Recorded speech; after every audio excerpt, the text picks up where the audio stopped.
So I went on the live stream with the other scam baiters, and what they do is they get numbers of scam call centers, and they flood them with calls. They call them nonstop, and they use multiple numbers. They literally do what the scammers do, but they do it to the scammer call centers, and Mhm. they drive them crazy, and they call them over and over and over again.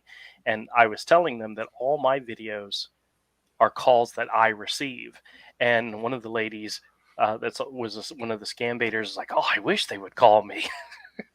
I said, "No, all I do is sit around waiting for them to call, and they don't disappoint. They call me all the time, Hmm. and I make videos of the calls that I get."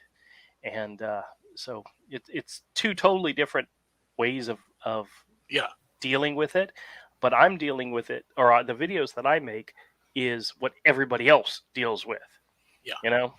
Hmm. So, and I do find it, and I do try to make it informational or informative. Informational. Informationable. Informationable. English. We're just making up our own words over here. But scam Lock Home says, "I found you through CJ Scams, but I missed your interview. What got you into the scam baiting?" I'll make it very simple. I got a call one day while my wife was in the hospital. She was either in the hospital or in a doctor's office. I don't remember exactly what, but we were in a doctor's office, and it was a credit card scammer. And I had told them multiple times to stop calling us. And I told this guy, says, "Listen, I'm going to get an attorney involved because you guys are not, you unless you stop calling me." And the scammer said, "Sir, we will never stop calling you." So I said to myself, "Well, I will never stop screwing with you." And I've been screwing with them ever since. And I used to wait. I would, if they called me, I would run in front of my computer to record the call, and then eventually I put a call recorder on my phone so it records every call I make, incoming and outgoing. And my goal is to keep them on the line, number one, for as long as possible, in order to waste as much of their time as possible. Number two, to find out what the hell the scam's about, and then to inform people this is what they're trying to do, this is what they're doing. And I always, my wife has a very firm rule with me. She says, treat every call as if it's a valid call until you know it's not a scam. If it's Amazon, if it's Social Security, if it's a credit card scam, I know it's a scam, so I can screw with them no matter what. But most other calls, I have to treat it as if it's legitimate until I know it's a scam. Because I'll tell you guys this. I'm sure I told you guys this story before, but I got a call one time from a lady, and it was about home buyer insurance or something.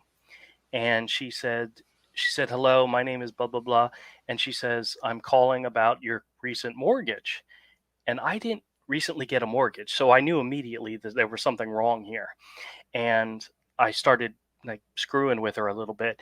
And one of the things I do in order to test to see if it's an automated system or if it's a recorded voice, I'll say something like, "You have a very sexy voice," just to see what the reaction is. And her reaction was, I said, "Has anybody ever told you have a sexy voice?" And her reaction was, "Well, yes, my husband tells me that all the time." So I knew I wasn't dealing with a recorded voice. I was dealing with a real person, but I knew I didn't just get a new mortgage. So whatever she's calling about, it's not me. So I start just asking some questions, and I just start screwing with her. And I will admit I was rather rude at some points because I knew this wasn't a valid call. And then I just eventually told her, "Listen, lady, I don't know what you're talking about." And I hung up. And then I re listened to the call. And what I missed was at the very beginning, she said, "Hello, William." She was calling for my dad. My parents had just bought a new house, and somehow they got my telephone number. You're an asshole. It was Oh. my parent. It was a representative from my parents' bank calling about some type of mortgage insurance that they had forgot to offer to him or something. And I was like, "Oh my god."